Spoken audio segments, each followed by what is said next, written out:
आप सबों को फिर से एक बार आज की आराधना की सभा में आप सबों को स्वागत करते हैं। सबको जय मसीह की, प्रेज द लॉर्ड। परमेश्वर के अनुग्रह से हम लोग अब सब ठीक हैं और मैं ये कहना चाहता हूँ कि परमेश्वर भला है और उसकी करुणा सदा की है। हम जब उसकी आराधना और स्तुति करते हैं, जब उसकी इबादत करते हैं, ये सोचकर कि परमेश्वर हमारे बीच में है। अब याद करिए मेरे प्रियो, जब आप वो आराधनालय के सरदार के बारे हम याद करते हैं मरकुस 5 अध्याय में, जब परमेश्वर के पुत्र यीशु मसीह ने उस घर पर गया, वहाँ पर माहौल परिवर्तन हो गया। जब यीशु मसीह कहीं पर आता है, जब यीशु जहाँ रहता है वहाँ का माहौल परिवर्तन हो जाता है। ये साधारण गीत का बात नहीं है, साधारण मतलब बातें नहीं हैं। आइए हम सब मिलकर जब उसके नाम की स्तुति, प्रशंसा और महिमा करते हैं और जिसकी योग्य वो है उसके नाम की स्तुति करते हैं, वो यहाँ पर उपस्थित होता है और हमारे हालात को बदल देता है। मैं नहीं जानता हूँ कि आप लोग किस परिस्थिति से होकर जा रहे हैं, लेकिन मैं ये विश्वास करता हूँ कि परिस्थिति का एक कुछ भी क्यों ना हो, लेकिन जहाँ यीशु है वहाँ सब कुछ संभव हो सकता है। आइए उसको हम उसकी इबादत करें और मिलकर, एक पुराना गीत है, हम लोग को मिलकर गाएंगे। हालेलुया, स्तुति महिमा यीशु मसीह को हमेशा मिले। मिलकर गाया मेरे साथ।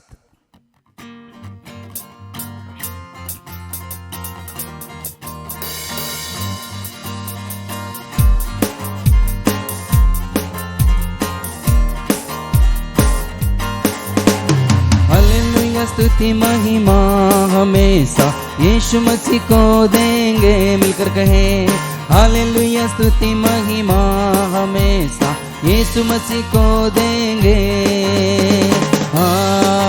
Hallelujah hallelujah hallelujah hallelujah hallelujah hallelujah hallelujah, स्तुति महिमा हमेशा यीशु मसीह को देंगे। हालेलुया, स्तुति महिमा हमेशा यीशु मसीह को देंगे। Hallelujah hallelujah hallelujah hallelujah hallelujah hallelujah. Yeshu के पास आओ और मुक्ति को अपनाओ। यीशु के पास आओ और मुक्ति को अपनाओ। आशीष देगा, साथ अपने लेगा, कभी नहीं छोड़ेगा। आशीष देगा, साथ अपने लेगा, कभी नहीं छोड़ेगा। मिलकर कहें हालेलुया, स्तुति महिमा हमेशा यीशु मसीह को देंगे। हालेलुया, स्तुति महिमा हमेशा यीशु मसीह को देंगे। Hallelujah hallelujah hallelujah hallelujah hallelujah hallelujah. Yahowa रे सब कुछ संभालेगा। यहोवा रे सब कुछ संभालेगा। घबराएंगे नहीं घबराएंगे, घबराएंगे नहीं घबराएंगे। यीशु तेरा नाम मेरा शरण का, मैं स्तुति करूँगा। यीशु तेरा नाम मेरा शरण स्थान, तेरी मैं स्तुति करूँगा। हाथों को उठाकर स्तुति करूँगा, तेरी स्तुति करूँगा, स्तुति करूँगा, तेरी स्तुति करूँगा। यीशु तेरा नाम मेरा शरण स्थान, तेरी मैं स्तुति करूँगा। यीशु तेरा नाम मेरा शरण स्थान, तेरी मैं स्तुति करूँगा। यहोवा शालोम शांति मुझे देता है। यहोवा शालोम शांति मुझे देता है। घबराएंगे नहीं घबराएंगे, घबराएंगे नहीं घबराएंगे। यीशु तेरा नाम मेरा शरण स्थान, तेरी मैं स्तुति करूँगा। यीशु तेरा नाम मेरा शरण स्थान, तेरी मैं स्तुति करूँगा। यहोवा निसी विजय हमें देता है। यहोवा नीसी ईज़े हमें देता है। स्तुति करूँगा तेरी स्तुति करूँगा, स्तुति करूँगा तेरी स्तुति करूँगा। यीशु तेरा नाम मेरा शरण स्थान, तेरी मैं स्तुति करूँगा मिलकर। यीशु तेरा नाम मेरा शरण स्थान, तेरी मैं स्तुति करूँगा। यीशु तेरा नाम मेरा शरण स्थान, तेरी मैं स्तुति करूँगा। और चाहिए और चाहिए तेरा जलाल हमें, और चाहिए और चाहिए और चाहिए तेरा जलाल हमें, और चाहिए। यहोवा ईरे सब कुछ संभालेगा, यहोवा ईरे सब कुछ संभालेगा। स्तुति करूँगा स्तुति करूँगा तेरी स्तुति करूँगा, स्तुति करूँगा तेरी स्तुति करूँगा। यीशु तेरा नाम मेरा शरण स्थान, तेरी मैं स्तुति करूँगा। प्रभु तेरी स्तुति। यीशु तेरा नाम मेरा शरण स्थान, तेरी मैं स्तुति करूँगा। यीशु तेरा नाम मेरा शरण स्थान, तेरी मैं स्तुति करूँगा। यीशु तेरा नाम मेरा शरण स्थान, तेरी मैं स्तुति करूँगा। परमेश्वर की स्तुति हो। आइए मेरे प्रिय अपने आंखों को बंद करेंगे और कहे प्रभु तेरा प्यार के लिए हम तेरा धन्यवाद करते हैं। परमेश्वर यहाँ पर उपस्थित है, यीशु मसीह यहाँ पर उपस्थित है और हम सब विश्वास करें और कहे प्रभु इस गीत के द्वारा परमेश्वर के नाम की आराधना करें और कहे प्रभु तेरा प्यार है अपार, कैसे बयां करूं। मैं अपने हाथों को उठाकर तेरी स्तुति और तेरी महिमा करता हूं। भजनकार कहता है और भजन संहिता में लिखा है कि जितने लोग उसको जानते हैं, उसके धर्म को जानते हैं, वो जय जयकार करे और सदा आनंदित हो। आइए इस गीत को गाए, परमेश्वर की आराधना करें। Thank you Jesus. तेरा प्यार है अपार, कैसे करूं मैं बयां प्रभु जी सचमुच में। आइए उसके प्यार को याद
पार करूं नहीं,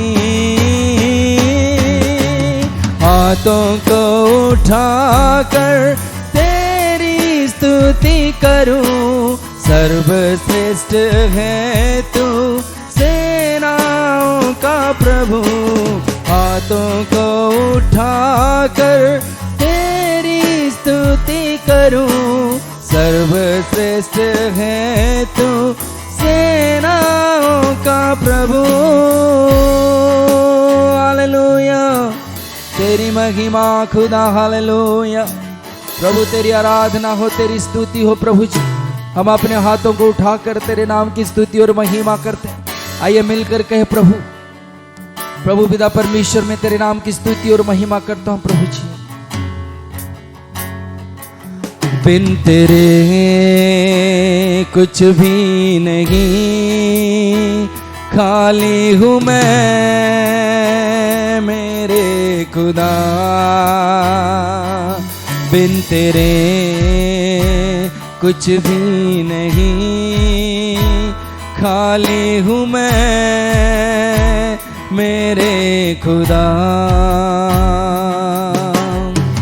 तेरे आसरे में बैठा हूँ,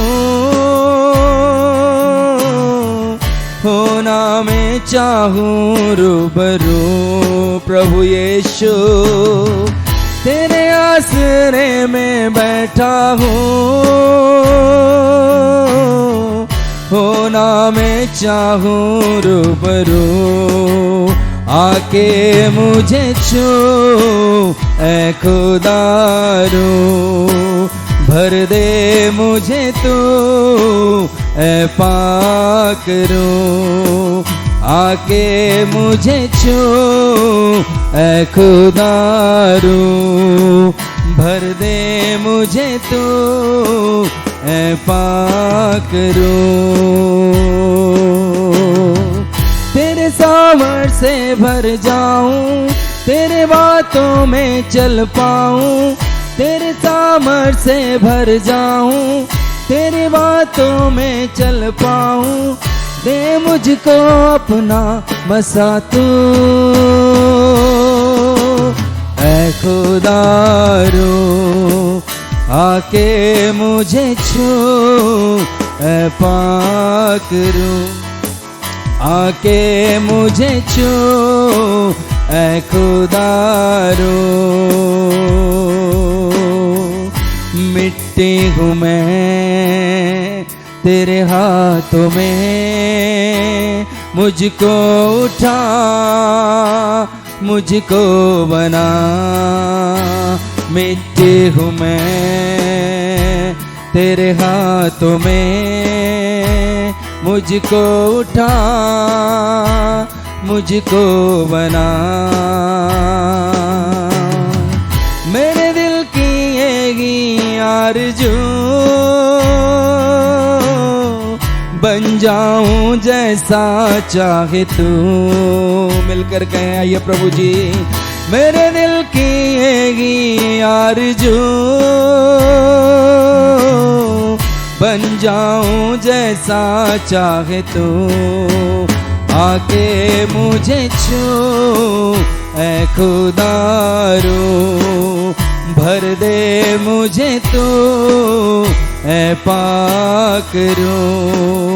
आके मुझे छू ऐ खुदारो, भर दे मुझे तू ऐ पाकरू।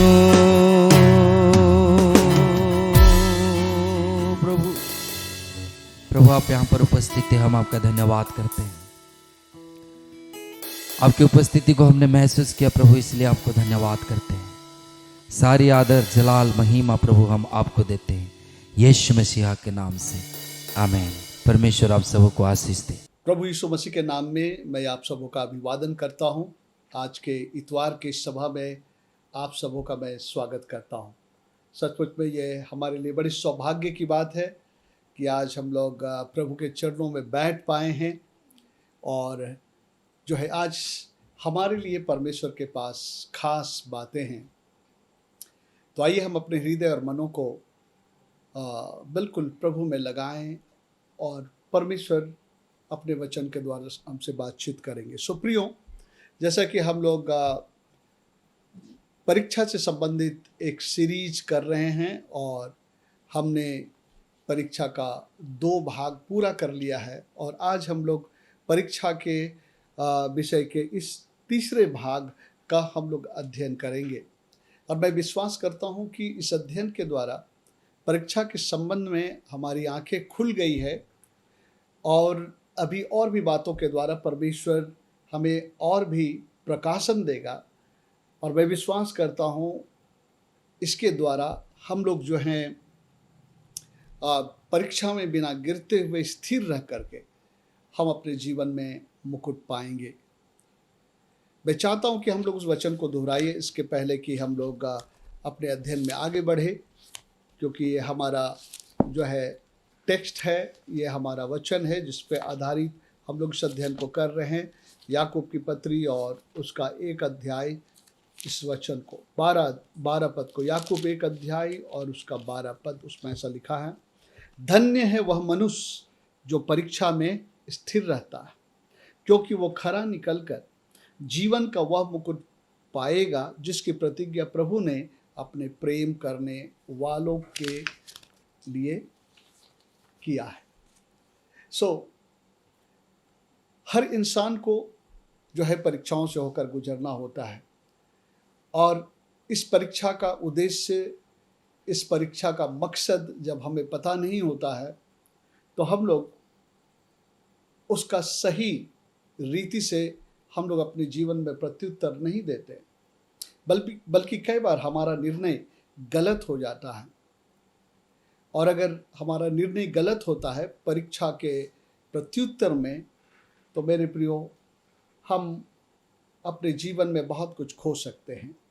इसलिए इस अध्ययन को बहुत ही जो है ध्यान से सुने और सीखे। आज हम लोग इस अध्ययन के तीसरे हिस्से में हम लोग जा रहे हैं। अब तक जो हमने अध्ययन किया है उसको संक्षिप्त रीति से मैं आपको स्मरण दिलाना चाहता हूं। जिन बिंदुओं पर हम लोगों ने अब तक अध्ययन किया है वो है परीक्षा की परिभाषा, परीक्षा क्या है, और मैंने परीक्षा के परिभाषा को मैंने आपको बताया था, मैं दोहरा दूंगा क्योंकि ये हमारे स्मरण में बना रहना चाहिए। परीक्षा एक परख है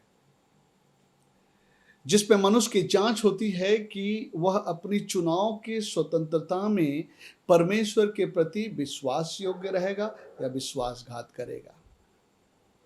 परीक्षा का और एक परिभाषा है, परीक्षा किसी ऐसी चीज़ों को पाने या करने की इच्छा जिसके विषय में आप जानते हैं कि आपको नहीं करना चाहिए। और तीसरा है, परीक्षा बुरी बातों को करने का प्रलोभन है। हमने देख लिया था परीक्षा क्या है, परीक्षा की परिभाषा, फिर अच्छी परीक्षा और बुरी परीक्षा में हमने परीक्षा को वर्गीकृत किया, और तीसरी बात हमने सीखा अच्छी परीक्षा और बुरी परीक्षा में अंतर क्या है, और चौथी बात अच्छी परीक्षा या बुरी परीक्षा में अंतर क्या है वो देखा। फिर हमने ये देखा कि हम बुरी परीक्षा में ना गिरे उसका उपाय क्या है। बुरी परीक्षा सीधे सीधे पाप से जुड़ा हुआ है, बुरी अभिलाषाओं से जुड़ा हुआ है। इन सब का अध्ययन हम लोग कर चुके हैं, और आज इस अध्ययन का एक बिंदु लेकर उसके आधार पर हम लोग अध्ययन करेंगे। अभी तक हमने बहुत कुछ अध्ययन किया, लेकिन आज जो है हम इस बिंदु पर अध्ययन करेंगे, हमारे जीवन में परीक्षा का समग्र उद्देश्य या अभिप्राय क्या है। मैं दोहराऊंगा, हमारे जीवन में परीक्षा का समग्र उद्देश्य या अभिप्राय क्या है। What is overall purpose of temptation? इस विषय पर हम लोग मनन करेंगे। परीक्षा जो डिजाइन किया गया है, बनाया गया है, जिसका इस्तेमाल प्रभु हमारे जीवन में स्वयं करता है, होने देता है, इसमें शैतान भी कई बार शामिल होता है, कई बार शैतान इसमें शामिल नहीं होता है, स्वयं परमेश्वर ही हमारे लिए ऐसे स्थिति परिस्थितियों को लाता है। और मैं इस बात को स्पष्ट करना चाहूँगा कि बुरी बातों से परमेश्वर पर परीक्षा नहीं करता है। इब्रानी में हम लोगों ने पढ़ लिया है कि बुरी बातों से, पापपूर्ण बातों से परमेश्वर परीक्षा नहीं करता है। और मैंने बताया था परमेश्वर के परीक्षा का तरीका क्या है और उसका उद्देश्य क्या है। लेकिन आज हम उन सब को मिला करके हम लोग देखेंगे कि परीक्षा का समग्र उद्देश्य, ओवरऑल पर्पस ऑफ टेम्पटेशन क्या है। और मैंने उसको इस प्रकार से परिभाषित किया है या उसको व्याख्या किया है, परीक्षा का समग्र उद्देश्य हमारे विश्वास, समर्पण और आज्ञाकारिता को परखना, साथ ही साथ नम्र और दीन बनाना, स्वयं पर के भरोसा को तोड़कर परमेश्वर के ऊपर भरोसा करना सिखलाना, नकारात्मक स्वभावों को तोड़ना और फिर हमारे जीवन को शुद्ध बनाना, ये है जो है समग्र ओवरऑल जो उद्देश्य है परीक्षा का। और जो व्याख्या मैंने किया हमारे समग्र उद्देश्य का, समग्र परीक्षा का समग्र उद्देश्य या अभिप्राय, सो जो बातें मैंने कही उसका मैं बैकअप देना चाहता हूँ। मैं ऐसे नहीं कह रहा हूँ, मैं परमेश्वर का वचन क्या कहता है उसके आधार पर कह रहा हूँ। सो मैं इसके लिए 2 वचन पढ़ना चाहूँगा, लेकिन फिर से एक बार दोहराता, परीक्षा का समग्र उद्देश्य हमारे विश्वास, समर्पण, आज्ञाकारिता को परखना है और साथ ही साथ हमें नम्र और दीन बनाना है और स्वयं पर के भरोसा को तोड़कर परमेश्वर पर भरोसा करना सिखलाना है, नकारात्मक स्वभावों को तोड़ना है और सकारात्मक स्वभावों को उत्पन्न करना है और जो है हमें शुद्ध और पवित्र बनाना है। आइए हम इन वचनों को हम पढ़ते हैं। सबसे पहले हम लोग पढ़ेंगे व्यवस्था विवरण उसका 8 अध्याय और उसका 1 और 2 पद में, जब परमेश्वर इस्राएलियों को मिस्र में से निकाल कर कनान देश में ले जाने के लिए तैयार हुआ तो वो उनको निर्देश दे रहा था और इस निर्देश में देखिए बहुत स्पष्ट कहा है। आइए हम लोग 1 और 2 पद को पढ़ेंगे। उसमें ऐसा लिखा है, जो जो आज्ञा आज मैं तुझे सुनाता हूँ उन सबों पर चलने की चौकसी करना, इसलिए कि तुम जीवित रहो और बढ़ते रहो और जिस देश के विषय में यहोवा ने तुम्हारे पूर्वजों से शपथ खाई है उसमें जाकर उसके अधिकारी हो जाओ। दूसरे पद को ध्यान रखिएगा, और स्मरण रख कि तेरा परमेश्वर यहोवा उन 40 वर्षों में तुझे सारे जंगल के मार्ग में इसलिए ले आया कि वह तुझे नम्र बनाए। मैंने कहा परीक्षा का उद्देश्य है हमें नम्र बनाना और तेरी परीक्षा करके ये जान ले कि तेरे मन में क्या क्या है, आपकी मनोवृत्ति क्या है। प्रभु के पीछे चलने के पीछे आपका मनोवृत्ति सही है या तो आप जो है यो ही प्रभु के पीछे हो लिए हैं, और कि तू उसकी आज्ञाओं का पालन करेगा या नहीं करेगा। उसने तुझको नम्र बनाया, भूखा भी होने दिया, फिर वह मन्ना जिसे ना तू और ना तेरे पुरखा जानते थे वही तुझको खिलाया। 40 वर्षों तक एक ही खाना आपको खिलाया। आज अगर हम लोग एक ही प्रकार का खाना रोज खाएंगे तो हम लोगों के अंदर में भी जो है कुछ सोच और विचार आ जाएगा। लेकिन परमेश्वर कुछ कर रहा था, 40 साल तो उनको मन्ना खिलाया, है ना, इसलिए कि वह तुझको सिखाए कि मनुष्य केवल रोटी ही से नहीं जीवित रहता परंतु जो जो वचन यहोवा के मुंह से निकलते हैं उन्हीं से वह जीवित रहता है। परमेश्वर परीक्षा के द्वारा हमेशा हमें कुछ ऐसा सिखाना चाहता है जो हमारे जीवन के लिए अच्छा है और आवश्यक है।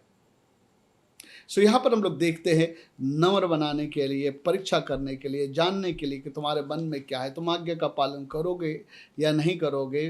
परमेश्वर के उस डिसिप्लिनिंग में जाते वक्त तुम्हारी मनसा क्या है,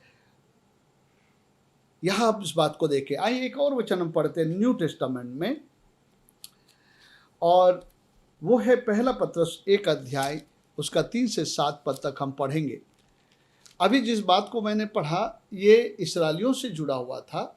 इस्राएली लोगों के कनान देश से मिस्र देश से उनको लेकर के कनान देश पहुंचाने के लिए। और हम लोग जानते हैं मिस्र देश में इस्राएलियों का जीवन बहुत पीड़ा से भर गया था और वो लोग आहें भर रहे थे, और परमेश्वर कहता है उनको कि मैं तुम्हें एक देश जिसे कनान देश कहते ले जाएंगे, जहाँ दूध और मधु की धारा बहती है, वहाँ तुमको कोई नहीं सताएगा, तुम आज़ादी से ज़िंदगी जी सकोगे। ये प्रतिज्ञा इस्राएलियों को था और वहीं परमेश्वर ले जा रहे थे। आइए न्यू टेस्टामेंट में एक वचन को हम देखते हैं और वो आत्मिक जो है प्रतिज्ञा है। आइए हम लोग देखेंगे पहला पत्रस उसका 1 अध्याय 3 से 4। वो इसराइलियों का एक शारीरिक रीति से उनको मिस्र में से छुड़ा करके कनान देश ले जाने की बात थी, एक प्रोमिस लैंड में। लेकिन आइए यहाँ पर हम लोग देखते हैं पहला पत्रस और उसका 1 अध्याय 3 से 7 पद। यहाँ पर विश्वासियों के लिए एक प्रतिज्ञा है, उसी तरीके का। मैं पढ़ूंगा 3 पद से। हमारे प्रभु यीशु मसीह के परमेश्वर और पिता का धन्यवाद हो, जिसने यीशु मसीह के मरे हुए में से जी उठने के द्वारा अपनी बड़ी दया से हमें जीवित आशा के लिए नया जन्म दिया है। जीवित आशा के लिए नया जन्म दिया है। और वो क्या है? अर्थात एक अविनाशी और निर्मल और अजर मिरास के लिए जो तुम्हारे लिए स्वर्ग में रखा है। हमारे लिए एक अविनाशी, निर्मल, अजर मिरास रखा है स्वर्ग में, जिनकी रक्षा परमेश्वर की सामर्थ्य से विश्वास के द्वारा उस उद्धार के लिए जो आने वाले समय में प्रकट होने वाली है की जाती है। हम जानते हैं कि हम लोग जो उद्धार पाए हैं, एक दिन महिमा में देह लेकर के हम लोग स्वर्ग में जाएंगे। उस प्रतिज्ञा को परमेश्वर जो हमारे रखा उसके हम भागी हो जाएंगे।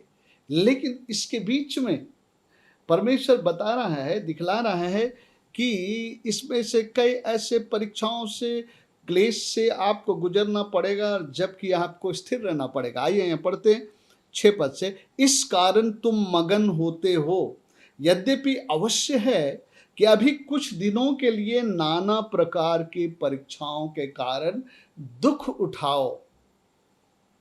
नाना प्रकार के परीक्षाओं के दुख उठाओ। और वो किस लिए?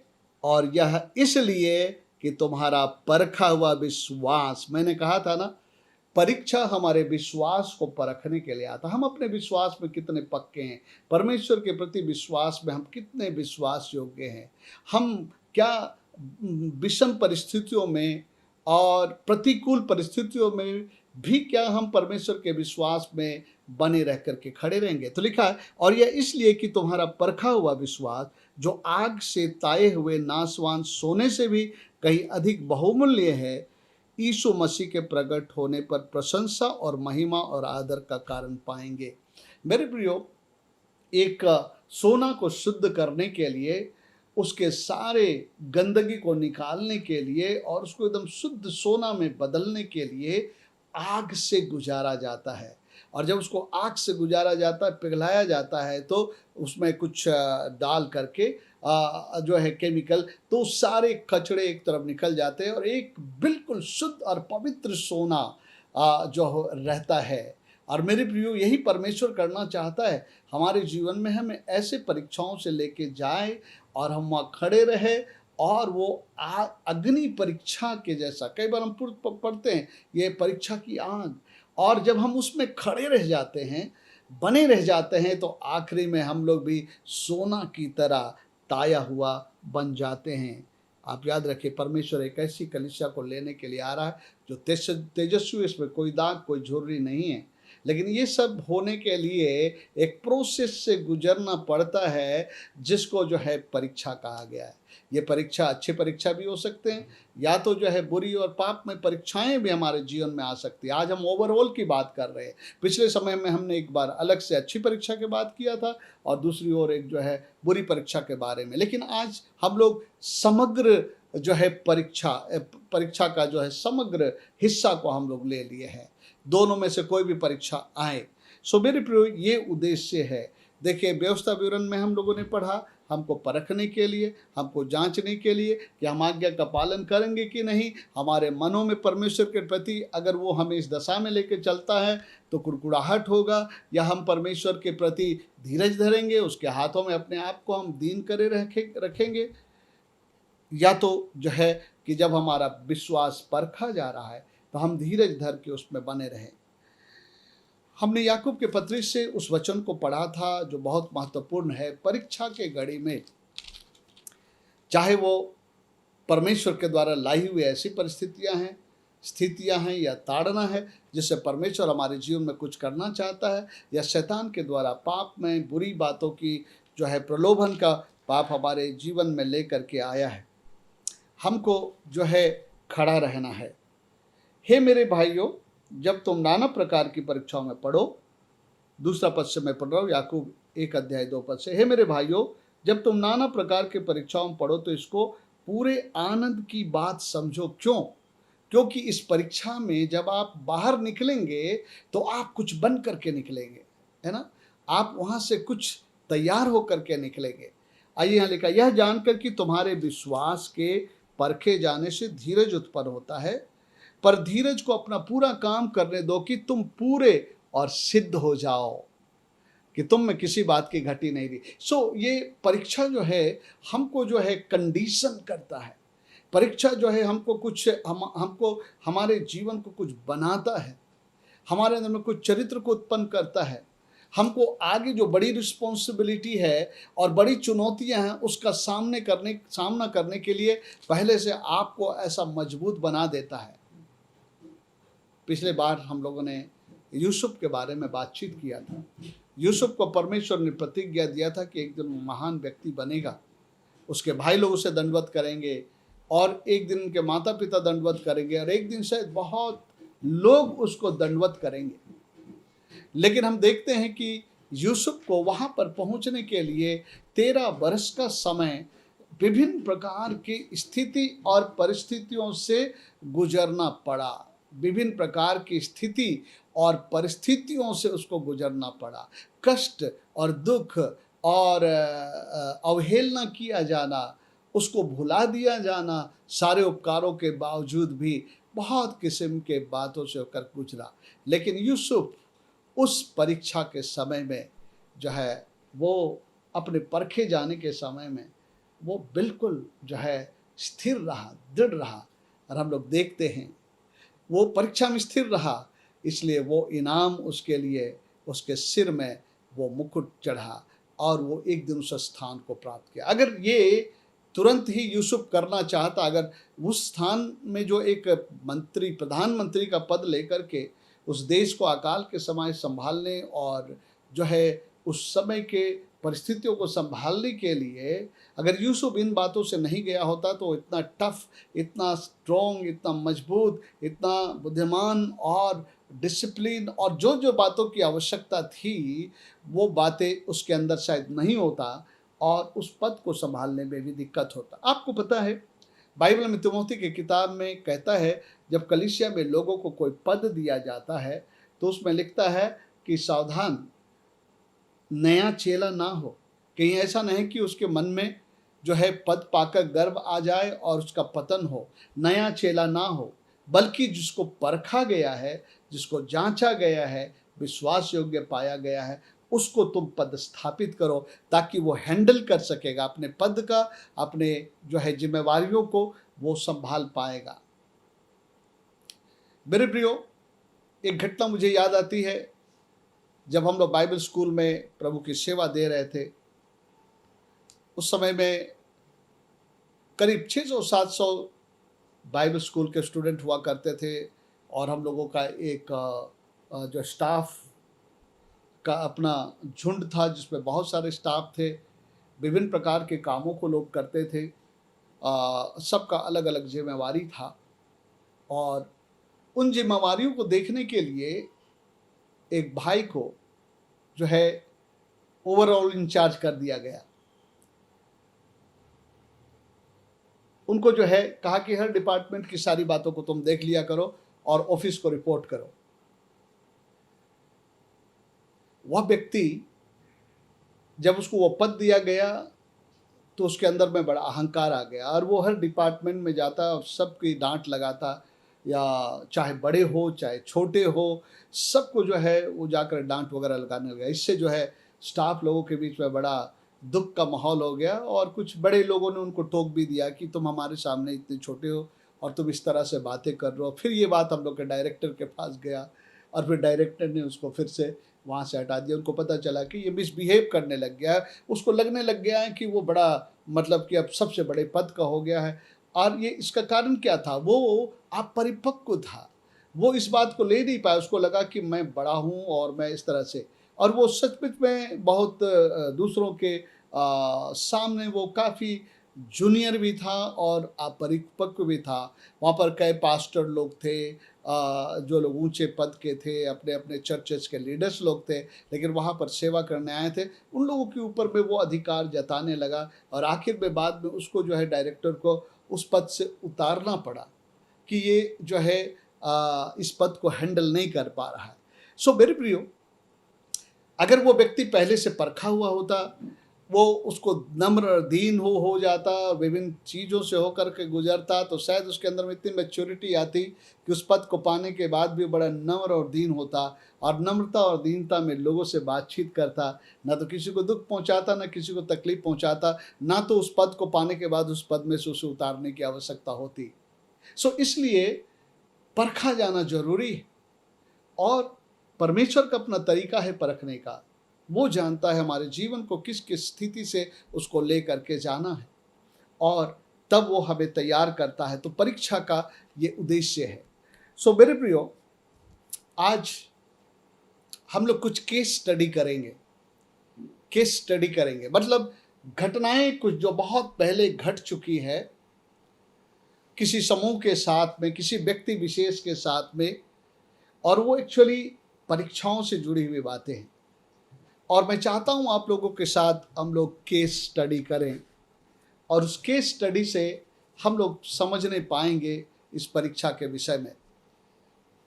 अगर हम लोग आमने सामने होते तो मिलकर के हम लोग उन सारे बातों को पढ़ते, और मैं आपको भी मौका देता बोलने के लिए, और हम मिलजुल कर केस स्टडी करते। लेकिन ऐसी संभावना नहीं है, लेकिन मैं आपके साथ ये केस स्टडी बांटना चाहता हूँ।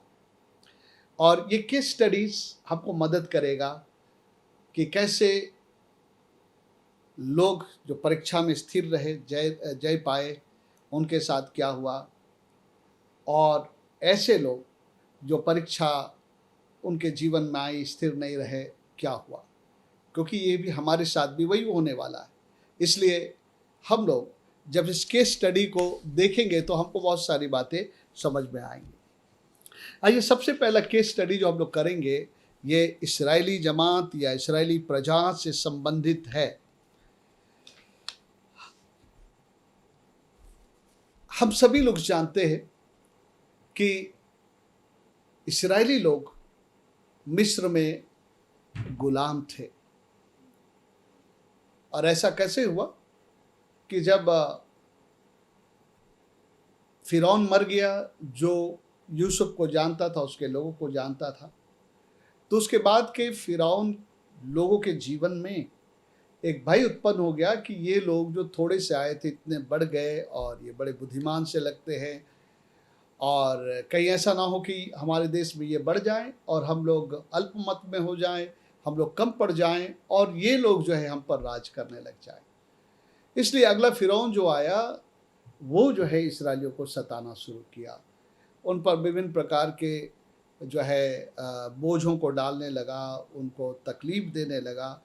और ऐसे समय में जब ये तकलीफ़ उनको होने लगी और ये लोग कराहने लगे, पीड़ाओं से कराहने लगे, तो बाइबल बताता है कि परमेश्वर ने अपनी वाचा जो अब्राहम से बांधा था, उसे वो वाचा याद आ गया कि उसने इस्राएलियों के लिए वाचा बांधा है, और वो उन्हें उसमें से छुड़ाना चाहता था। और इसलिए जो है परमेश्वर मूसा को बुलाकर कहता है कि मैंने अपने प्रजा के दुख को देखा है, अपने प्रजा के पीड़ा को देखा है, और मैं इन्हें छुड़ाना चाहता हूँ। लेकिन इसके पहले ही ये बातें परमेश्वर अपने से मूसा के पास रखता, उसके पहले ही मूसा को इस बात का एहसास था कि मैं एक यहूदी हूँ।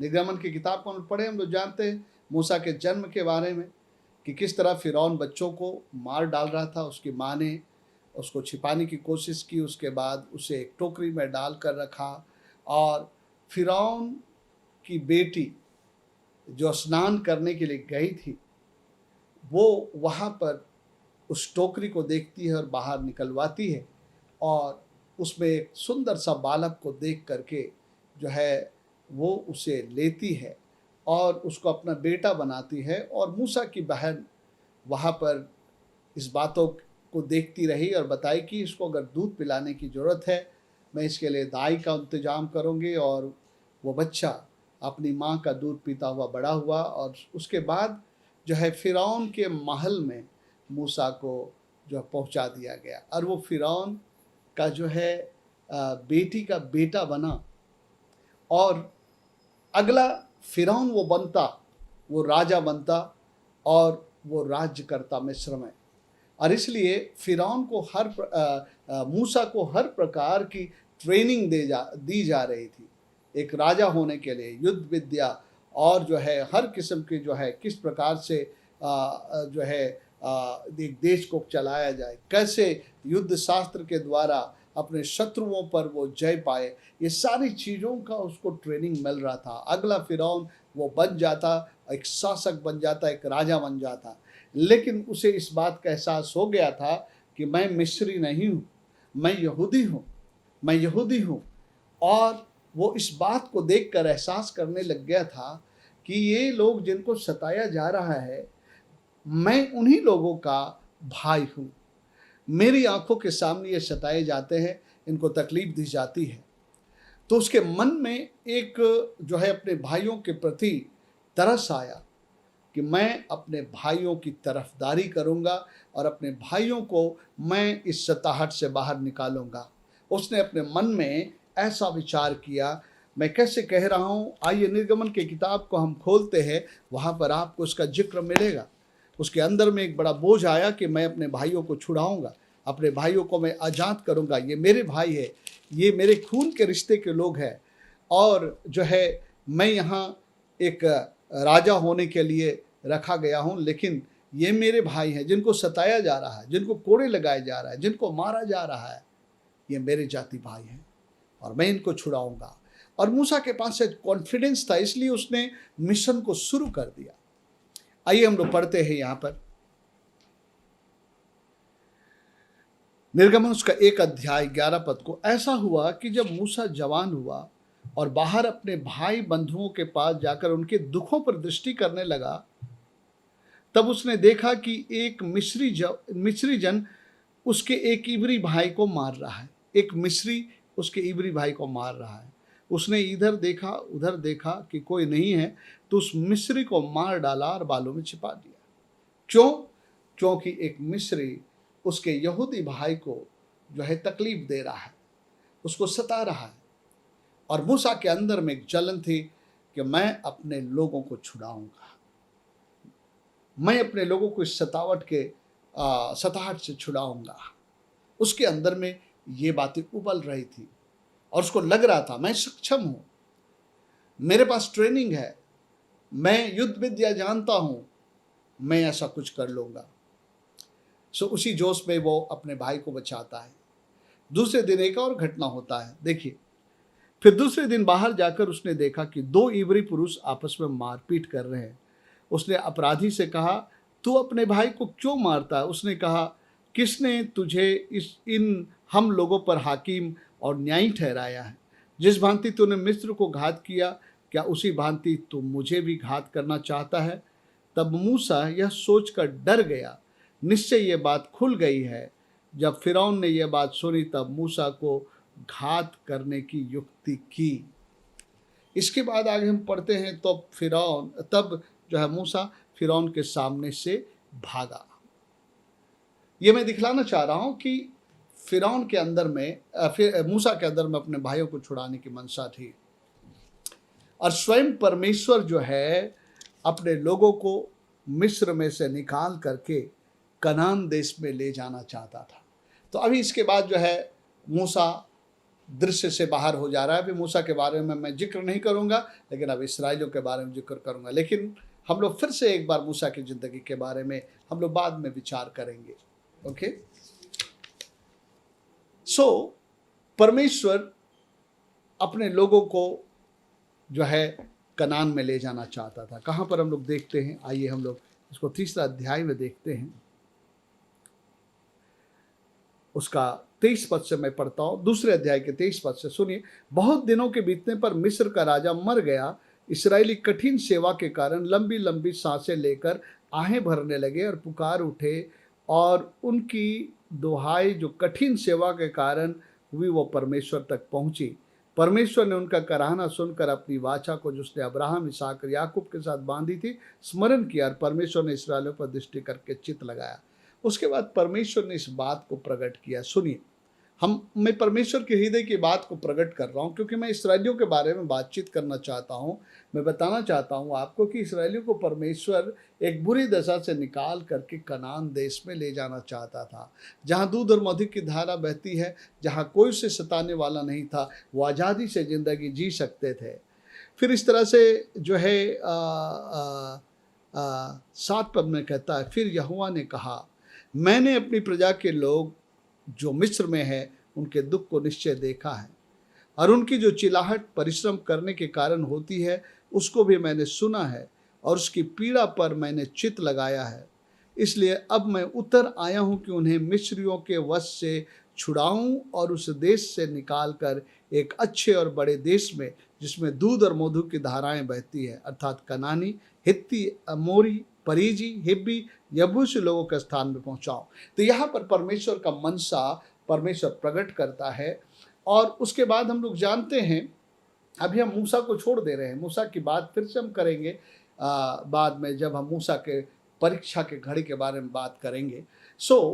अभी परमेश्वर ने मूसा को इस्तेमाल करना शुरू किया। पहले तो मूसा को भाग जाना पड़ा। 40 साल के लिए मूसा जो है एक सीन से बाहर हो गया था। लेकिन उसके बाद मूसा आता है और चिन्ह और चमत्कार के साथ में परमेश्वर 10 महाविपत्तियों को लाकर इस्राएलियों को जो है निकालता है वहाँ से, कि अब मैं तुम लोगों को कनान देश लेकर जाऊंगा, एक अद्भुत देश जहाँ खाने पीने की कोई कमी नहीं होगी, कोई तुम पर राज नहीं करेगा, कोई तुमको नहीं सताएगा, कोई तुमको तकलीफ नहीं देगा, और जो है तुम एक आज़ादी की जिंदगी जियोगे। एक बेहतर परिस्थिति में पहुंचाने का परमेश्वर का प्रतिज्ञा हुआ। लेकिन आइए हम लोग देखें कि इस इस्राएली प्रजा को परमेश्वर इसके पहले कि वो बेहतर प्रदेश में पहुंचाए, उनके जीवनों को वो परीक्षा में डाला। जैसे हमने पत्रस की पत्री में पढ़ा कि हमारे लिए स्वर्ग में एक अजर, निर्मल, अविनाशी अजर जो है हमारे लिए मीरास रखा हुआ है, जिसकी रक्षा परमेश्वर कर रहा है। लेकिन बोलता उसके लिए तुमको थोड़े समय के दुख और परीक्षा में से गुजर का दुख उठाना पड़ रहा है। आग से तुम्हारे विश्वास का परख हो रहा है, यानी कि परीक्षा से तुमको गुजरना पड़ रहा है थोड़े समय के लिए। जब तुम इसमें से निकल जाओगे ना, तब तुम उसके भागी हो जाओगे। इस्राएलियों को भी अभी जो है कनान देश मिलने वाला है, लेकिन इस बीच में परमेश्वर जो है उनकी परीक्षा करने वाला है। और अभी उस परीक्षा करने की बात को हम लोग ऑलरेडी पढ़ चुके हैं, लेकिन आइए हम लोग एक बार फिर से हम लोग पढ़ेंगे, है ना। व्यवस्था विवरण 8 का 1 से 2। ओके, उससे पहले आइए हम लोग गिनती से शुरू कर लेते हैं, उसके बाद हम लोग उसमें आएंगे। गिनती की पुस्तक और उसका 11 अध्याय को हम लोग निकालते हैं। यहाँ पर अब मिस्र में से परमेश्वर ने इस्राएलियों को बाहर निकाल लिया है, लेकिन अब उन्हें पहुँचना है कनान देश में। कनान देश में उनको पहुँचना है। तो यहाँ पर 11 अध्याय में हम लोग पढ़ते हैं, जब परमेश्वर उनको वहाँ से निकाला और ले जाने लगा, तो ये लोग जो है इस बीच में जो बाइबल बतलाती है कि जो कनान की जो दूरी थी वो 11 दिनों में पूरी की जा सकती थी, लेकिन परमेश्वर ने उस छोटे रास्ते से नहीं ले जा करके उनको एक दूसरे रास्ते से ले जाना शुरू किया। तो ये रास्ते के बीच में ये दूरी और इसके बीच में कुछ चुनौतियां जब उन लोगों के सामने आने लगा, और तब जो है अब ये लोग रिएक्शन करने लग जाते हैं। ये परीक्षा की घड़ी उनका प्रभु शुरू करता है। इसके पहले कि कनान देश में जाए, उनके मोटिव्स को, उनके विचारों को, उनके सोचों को परमेश्वर बदलना चाहता है, और इसके लिए उसने एक परीक्षा को उनके लिए तैयार किया। और परीक्षा क्या है? एक छोटी दूरी जो थी उसको एक लंबे समय में पहुंचने वाले रास्ते में से ले करके वो जाने लगा। ऐसे जैसे अगर आज मैं जमशेदपुर में हूँ और हमें जो है जाना है अदितपुर, जो कम से कम 10-12 किलोमीटर होगा, लेकिन कोई आपको कहे कि आपको जाना है आदितपुर, लेकिन आपको कहता कि इधर से जाओ बोकारो जाओ, बोकारो से घूम के रांची जाओ, रांची से होते हुए फिर आदितपुर आओ। अगर ऐसा होगा तो एक परेशानी की बात होगी, एक सोच की बात होगी। ये तो इतना रास्ता मेरे नज़दीक है, लेकिन मैं इतनी लंबी दूरी क्यों तय करूं? ये एक परीक्षा की घड़ी उनके पास में है। और आइए हम लोग सुने यहाँ पर क्या हो रहा है। परमेश्वर ने 11 दिन की दूरी को एक लंबे रास्ते में रख दिया है। ये लंबा रास्ता उनके लिए परीक्षा का रास्ता है। इस परीक्षा के रास्ते में इसराइलियों को प्रूव करना है अपने आप को कि हम उस कनान देश में जाने के लायक लोग हैं। आइए हम लोग यहाँ पर पढ़ते हैं 11 अध्याय का तो पहला पद में देखते हैं कि अब ये लोग का रिएक्शन को देखिए, क्या कर रहे हैं ये लोग। फिर वे लोग बुड़बुड़ाने, पहला पद, फिर वे लोग बुड़बुड़ाने और यहोवा के सुनते बुरा कहने लगे। जब परमेश्वर ने कहा ये 11 दिन वाले रास्ते से नहीं ले जाता हूँ, उसको घुमा के ले जाता हूँ, तो ये लोग क्या करने लगे? परमेश्वर के सुनते बुड़बुड़ाने लगे। ओके, मूसा के खिलाफ में बुड़बुड़ाने लगे, है ना। और परमेश्वर के सुनते वो लोग बुड़बुड़ाने लगे। और सुनिए क्या क्या कहने लगे हैं। चौथा पद में हम लोग देखते हैं, फिर जो मिली जुली भीड़ उसके साथ थी वह कामुकता करने लगी। इसराइली भी फिर रोने और कहने लगे, हमें मांस खाने को कौन देगा? हमें वे मछलियां स्मरण है जो हम मिस्र में सेंतमेंत खाया करते थे, और वे खीरे, वे खरबूजे, गंदने, प्याज, लहसुन भी। परंतु अब हमारा जी घबरा गया है। यहाँ पर इस मन्ना को छोड़कर कुछ भी देख नहीं पड़ता। मन्ना तो धनिये के समान था और उसका रंग रूप मोती का सा था, और लोग इधर उधर जाकर उसे बटोरते और चक्की में पीसते और ओखली में कूटते थे, फिर तसले में पकाते और उसके फुलके बनाते थे। मेरे प्रियो, कहने लगे कि हमें एक तो इतने लंबे रास्ते में ले आए हो, जो चीज़ें हम वहाँ पर मिस्र में खाया करते थे, जो फैसिलिटीज हमारा था वहाँ, वो हमारे लिए नहीं है। वो कुड़कुड़ाने लगे, कभी खाने के लिए, कभी पानी के लिए, कभी किसी तरीके से मूसा के खिलाफ मुठ खड़े होते और जो है उनको उनके विरोध में वो लोग आवाज़ लगाते। ये लोगों को परमेश्वर ले जा रहा, कहाँ ले जा रहा है? कनान देश, एक देश जहाँ दूध और मधु की धारा बह रही है। परमेश्वर ने इसका पिक्चर उनको दे दिया है, लेकिन देखिए परमेश्वर उनको एक परीक्षा के घड़ी में रखा है कि कौन परमेश्वर के प्रति विश्वास से बना रहता है, कौन धीरज धरे रहता है कि मेरा प्रभु जो प्रतिज्ञा किया हमें ले जाएगा। उनको परखना चाहता है। मेरे प्रियो, अभी हमने पढ़ा था, जब तुम नाना प्रकार के परीक्षाओं में पढ़ो तो इसे आनंद की बात समझना, और तुम्हारे विश्वास के परखे जाने से धीरज उत्पन्न होता है, और धीरज को तुम पूरा पूरा काम करने दो और तब तुम सिद्ध हो जाओगे, कोई घटी नहीं रह जाएगी। परीक्षा का पर्पस है आपको सिद्ध बनाना। परीक्षा का पर्पस है कि आप उस जगह पर आ जाए कि फिर आपके जीवन में कमी घटी ना रहे। लेकिन यहाँ हम देख रहे हैं इसराइल लोग कुड़कुड़ा रहे हैं। उसके बाद हम देखते हैं वो परमेश्वर पर भरोसा भी नहीं कर रहे हैं। जो परमेश्वर ने मिस्र से निकाला बड़े बड़े आश्चर्य कर्म करके, अब वही परमेश्वर उनको जो कुछ बताया उस पर वो भरोसा भी नहीं कर रहे। यहाँ उनके विश्वास की परख है। आइए यहाँ पर हम लोग देखते हैं 13 अध्याय को। तब क्या करता है, जब एनीवे थोड़ा यहाँ पर कुड़कुड़ाना, थोड़ा वहाँ पर कुड़कुड़ाना, ठीक परमेश्वर उनको मांस देता है, फिर जो है पानी निकाल देता है पत्थर से, चट्टान से, फिर उसके बाद ले चलता है। जब जब बिल्कुल बॉर्डर के पास पहुँचने वाले हैं तो उनसे क्या कहता है, सुनिए 13 अध्याय को हम लोग खोलते हैं। यहाँ पर भी हम देखते हैं उनकी परीक्षा है। अभी यहाँ पर 13 अध्याय में, फिर यहोवा ने मूसा से कहा, कनान देश जिसे मैं इसराइलियों को देता हूँ उसका भेद लेने के लिए पुरुषों को भेज। वे उनके पितरों के प्रति गोत्र के एक एक प्रधान हो। ध्यान से सुन इस वचन को और पकड़िए इस वचन की बात को। क्या लिखा है? कनान देश जिसे मैं इसराइलियों को देता हूं। यानी कि परमेश्वर घोषणा कर दिया है, ये देश, ये कनान देश मैं तुम्हें देता हूं। यानी कि परमेश्वर जो है अब इस देश को इसराइलियों के लिए दे दिया हूं, देता हूं, लेकिन उसको जाके तुमको लेना है। लेकिन इसके पहले कि तुम वहां जाओ, तुम लोग जाओ अभी से पता लगा के आओ। इसलिए उन्होंने जो है हर एक गोत्र में से भेदियों को लिया और एक लंबा लिस्ट है, आप पढ़िएगा 13 अध्याय को। यार ये भेदिए लोग जो है वो लोग भेद लेने के लिए निकले।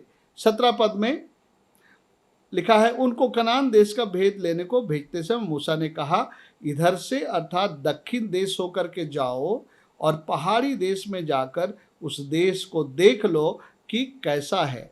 उसमें बसे हुए लोगों को देखो कि बलवान है या निर्बल है, थोड़े हैं बहुत है। जिस देश में बसे हैं वो कैसा देश है, अच्छा है बुरा है, कैसी कैसी बस्तियों में बसे हुए हैं, तंबुओं में रहते हैं, गढ़ अथवा किलों में रहते हैं, वह देश कैसा है, उपजाऊ या बंजर है, उसमें वृक्ष है या नहीं है।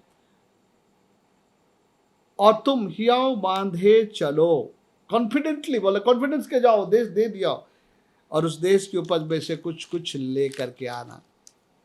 ठीक है। और वो पक्की दाखों का समय था और ये लोग जाते हैं।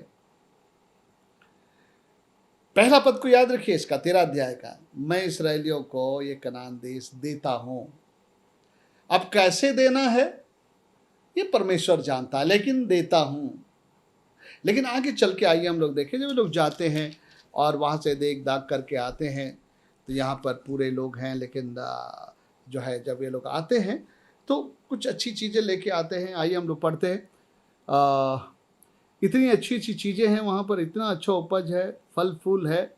ओके, तब 23 पद से, तब वे स्कूल नामक नाले तक गए और वहाँ से एक डाली दाखों के गुच्छे समेत तोड़ ली और 2 मनुष्य उसे एक लाठी पर लटकाए उठा ले गए और वे अनारों और अंजीरों में से भी कुछ कुछ ले गए। 2 आदमी अंगूर का गुच्छा को डंडे के बीच में लाद के ले गया, तो आप कल्पना कर सकते हैं कि वो कैसा मतलब अंगूर का गुच्छा होगा।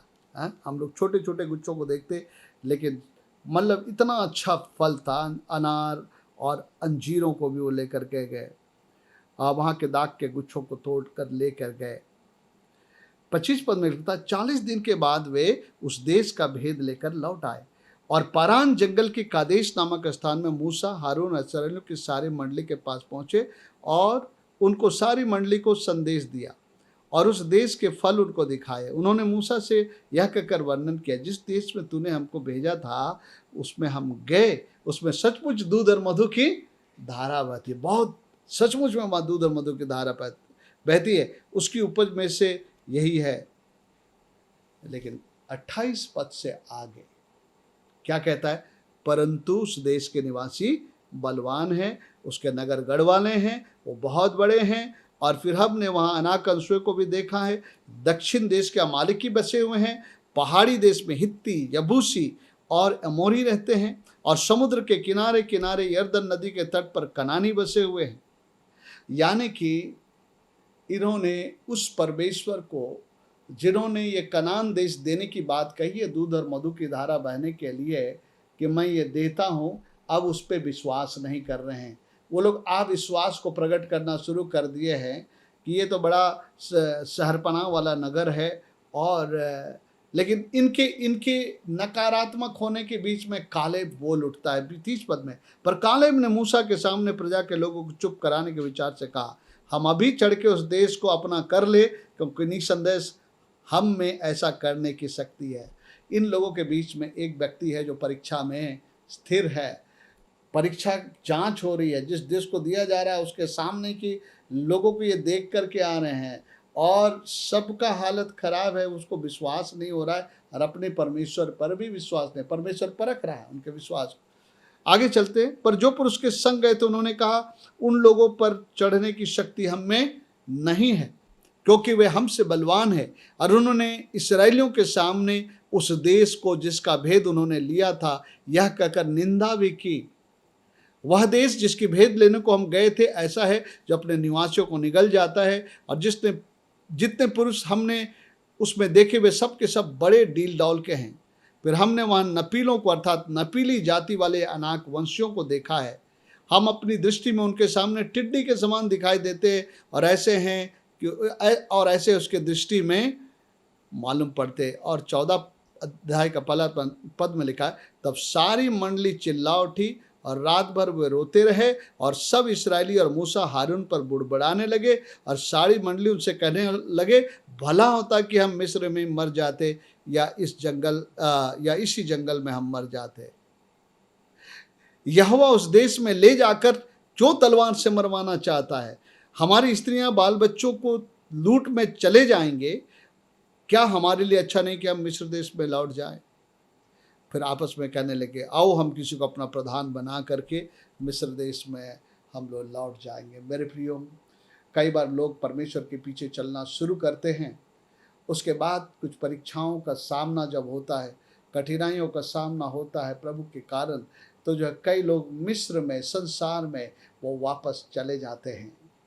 यहाँ पर एक परीक्षा है और ये परीक्षा में परमेश्वर ने कहा था, मैं देखूंगा, तुम लोग को जांचूंगा। आइए हम लोग पढ़े यहाँ पर क्या लिखा है, व्यवस्था विवरण उसका 8 अध्याय 2 पद को फिर से हम लोग पढ़ें। प्रभु ने यहाँ पर क्या बोला, और स्मरण रख दूसरे पद में कि तेरा परमेश्वर यहोवा उन 40 वर्षों में तुझे सारे जंगल के मार्ग में से इसलिए ले आया है कि वह तुझे नम्र बनाए, तेरी परीक्षा करके ये जान ले कि तेरे मन में क्या है, कि तू उसकी आज्ञाओं का पालन करेगा या नहीं। मेरे प्रियो, परमेश्वर चेक करना चाहता था, ये मेरे आज्ञाओं का पालन करेंगे कि नहीं, ये सचमुच में मेरे पीछे चलेंगे कि नहीं। उसके लिए उसने सिचुएशन क्रिएट किया उनके लिए। 11 दिन के रास्ते को उसने एक लंबा रास्ता में रख दिया और यहाँ से इनके अंदर का जो है जो व्यवहार और सोच निकलने लगा और उन्होंने परमेश्वर पर भी अविश्वास कर दिया। उनका विश्वास परखा गया, उस कठिनाई की परिस्थितियों में उनको ले जाकर खड़ा किया, लंबे चौड़े लोगों के पास, बड़े बड़े तहरपना की दीवारों के पास, जो उनको असंभव लगने लगा। लेकिन जो है परमेश्वर तो कह के भेजा था, मैं ये देश तुम्हें देता हूँ। कैसे देता परमेश्वर को पता है, लेकिन वो देश तुम्हें देता, उसको तुमको देख करके आने के लिए कहा गया। यहाँ पर हम देखते हैं इस्राएली लोग का विश्वास परखा गया, लेकिन वो विश्वास में खरे नहीं उतरे, इस परीक्षा में अस्थिर हुए। उन्होंने आज्ञा नहीं माना, वो कहने लगे हम नहीं जाएंगे वहाँ। उन्होंने परमेश्वर की आज्ञा का उल्लंघन किया। परमेश्वर के कारण उस यात्रा में जब थोड़े कष्ट आए तो परमेश्वर के खिलाफ में वो कुड़कुड़ाने लगे और परमेश्वर आप पर अविश्वास जताया और परमेश्वर के खिलाफ खड़े हो गए। आपको पता है, ये लोग उस परीक्षा में खरे नहीं उतरे। वो क्लेश का समय, वो कष्ट का समय, वो दुख का समय, वो अपने आप को परमेश्वर के हाथों में दीन करके नहीं रख पाए, बल्कि अपनी भड़ासों को निकाला। कभी कभी हम लोग पाएंगे, कई लोग कहेंगे प्रभु मैंने तो अपना जीवन आपको दे दिया, आपके सेवा के लिए आ गए हैं, या जो है मैं आपके पीछे चल रहा हूँ, मेरे साथ ऐसा क्यों हो रहा है, क्यों ऐसा होने दे रहा है। ऐसी कई बार हम लोग प्रश्न लेकर के आ जाते हैं। मेरे प्रियो, आप एक बात को जानिएगा, परमेश्वर कभी भी आपको नहीं छोड़ता, कभी भी नहीं त्यागता, लेकिन वो आपको ऐसी परिस्थिति से जाने देता है क्योंकि वो आप में कुछ उत्पन्न करना चाहता है, आपको मजबूत बनाना चाहता है, आप में कुछ ऐसे चरित्रों को उत्पन्न करना चाहता है जो आगे के समय में आपके जीवन में काम आने वाला है। सो मेरे प्रियो, क्या हुआ, मैंने आपको बताया था, धन्य है वे जो परीक्षा में स्थिर रहते हैं, क्योंकि खरा निकल कर वो लोग वो मुकुट पाएंगे जो परमेश्वर ने उनके लिए चुना है, उनको प्रतिफल मिलेगा। इस्राएली लोगों के लिए एक बहुत बड़ा प्रतिफल था कनान देश, जहाँ पर वो जो है जाकर के दूध और मधु की धारा जो है, ये जनरेशन उसमें भागी हो सकता था और जो है परमेश्वर के उस प्रबंध का वो आनंद उठा सकते थे। लेकिन परीक्षा में स्थिर नहीं रहने के कारण, विश्वास में परमेश्वर के सामने उस परीक्षा में खरा नहीं उतरने के कारण वो जनरेशन कनान देश नहीं प्रवेश किया। आइए मैं आपको पढ़ के सुनाता हूँ। मैंने पहले दिन बताया था कि अगर हम परीक्षा में अस्थिर होते हैं, परीक्षा में अगर हम खड़े नहीं होते हैं तो हमको हानि होगा, हम जो है अपने जीवन में चूक जाएंगे। इसी हिस्से को पढ़ करके मैं आज यहीं पर अंत करूंगा। हम लोग केस स्टडी कर रहे हैं और आने वाले समय में भी कई केस स्टडी हम लोग करेंगे इस परीक्षा के संबंध में, जो हमारी सहायता करेगा। यहाँ पर आइए हम लोग पढ़ते हैं 3 अध्याय इब्रानियों और 9 पद से मैं पढ़ता हूँ, कुछ वचनों को पढ़ूंगा और मैं आपको बताऊंगा कि ये जनरेशन कालेब को छोड़ करके जो है जो विश्वास में खड़ा रहा, स्थिर रहा, उनको कोई परवाह नहीं हुआ। लंबे चौड़े लोग, सर पना दीवार, लेकिन वो परमेश्वर के उस वचन को ले लिया कि मैं ये देश तुम्हें देता हूँ, और वो जानता प्रभु कैसे देगा, दिलाएगा, और हम वहाँ जाएंगे तो सब हो जाएगा। वो खड़ा रहा अपने उस परीक्षा में। लेकिन बाकी लोग इस परीक्षा में स्थिर हो गए, खड़े नहीं रहे। और इसलिए यहाँ पर प्रभु के वचन में क्या लिखा है, आइए हम पढ़ते हैं। इब्रानी 3 अध्याय 9 पद से, जहां तुम्हारे बाप दादों ने मुझे जांच कर परखा और 40 वर्ष तक मेरे काम देखे, इस कारण मैं उस समय के लोगों से क्रोधित रहा और कहा, इनका मन सदा भटकते रहते हैं और इन्होंने मेरे मार्गों को नहीं जाना। तब मैंने क्रोध में आकर शपथ खाई, वे मेरे विश्राम में प्रवेश करने ना पाएंगे। 16 पद से पढ़ते हैं। भला किन लोगों ने सुनकर भी क्रोध दिलाया? क्या उन सब ने नहीं जो मूसा के द्वारा मिस्र से निकले थे? और वह 40 वर्ष तक किन लोगों से क्रोधित रहा? क्या उन्हीं से नहीं जिन्होंने पाप किया? उनके 100 जंगल में पड़े रहे। और उसने किन से शपथ खाई कि तुम मेरे विश्राम प्रवेश करने ना पाओगे? क्या केवल उनसे नहीं जिन्होंने आज्ञा ना मानी? अतः हम देखते हैं कि वे अविश्वास के कारण प्रवेश ना करें। यहाँ पर देखते हैं, आज्ञा नहीं मानी, विश्वास में खड़े नहीं रहे। विश्वास को परमेश्वर ने परखा उनके लंबे चौड़े लोगों के सामने रख करके। लेकिन ये लोग जो है परमेश्वर पर भरोसा नहीं कर पाए कि मेरा परमेश्वर युद्ध करने वाला, छुड़ाने वाला है। और वो जनरेशन जो है कनान देश नहीं प्रवेश किया। बिल्कुल जो है वहाँ पहुँचने के बाद उनको एंटर करना था, बस थोड़ा सा था, लेकिन ये लोग वहाँ प्रवेश नहीं कर पाए। क्यों? क्योंकि वे लोग परीक्षा में स्थिर नहीं रहे। उस परीक्षा में उनका जो विश्वास परखा गया, उनका जो है मनसा परखा गया। यहाँ पर वो जो है चूक गए और परमेश्वर के प्रति विश्वास योग्य नहीं रहे। मैंने कहा था कि परीक्षा क्या है? परीक्षा एक परख है जिसमें मनुष्य की जांच होती है कि वो उसमें परमेश्वर के प्रति विश्वास योग्य बना रहता है या उसका विश्वासघात करता है। इस्राएलियों ने विश्वासघात कर दिया, परमेश्वर के प्रति विश्वास योग्य बने नहीं रहे, उस पर भरोसा नहीं किया, उसकी आज्ञाओं को नहीं माना, उसे क्रोध दिलाते रहे।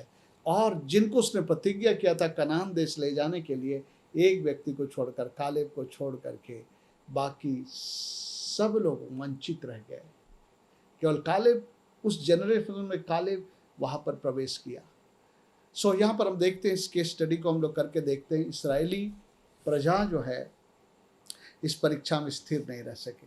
और अगर आप उनको देखेंगे, पूरे समय को देखेंगे, तो कई किस्म के बुरे पापों को भी किया, बुरे परीक्षाओं में भी फंसे।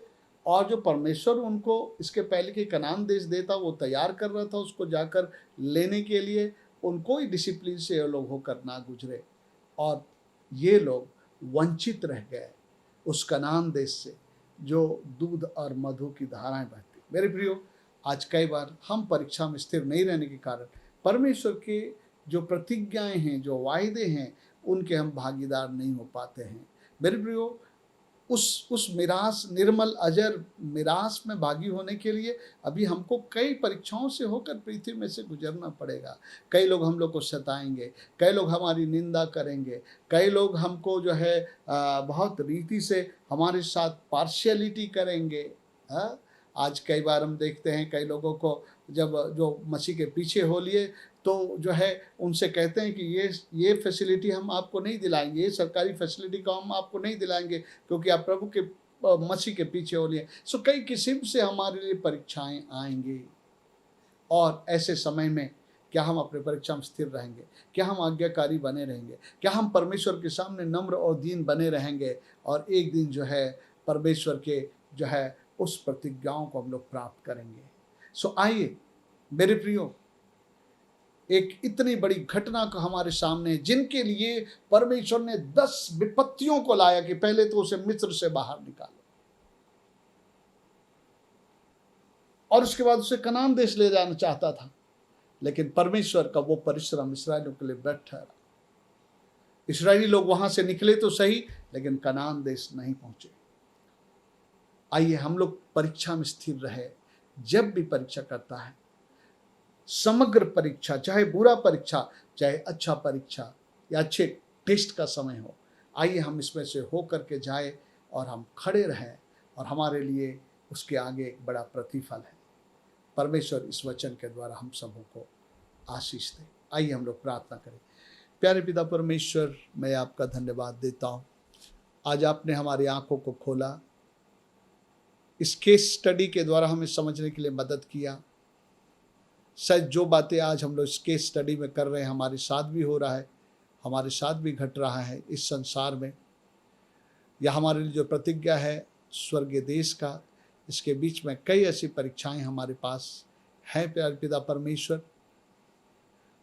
लेकिन मैं प्रार्थना करता हूँ एक एक जन के लिए, प्रभु परमेश्वर सबों को तो अनुग्रह दे, पवित्र आत्मा हर एक की सहायता कर कि सभी लोग इस परीक्षा में खरे उतरे, स्थिर रहे, और प्रभु इस पृथ्वी पर भी और आने वाले लोक के लिए भी जितनी प्रतिज्ञाएं तूने दिया है उन सब में भागी होने पाए।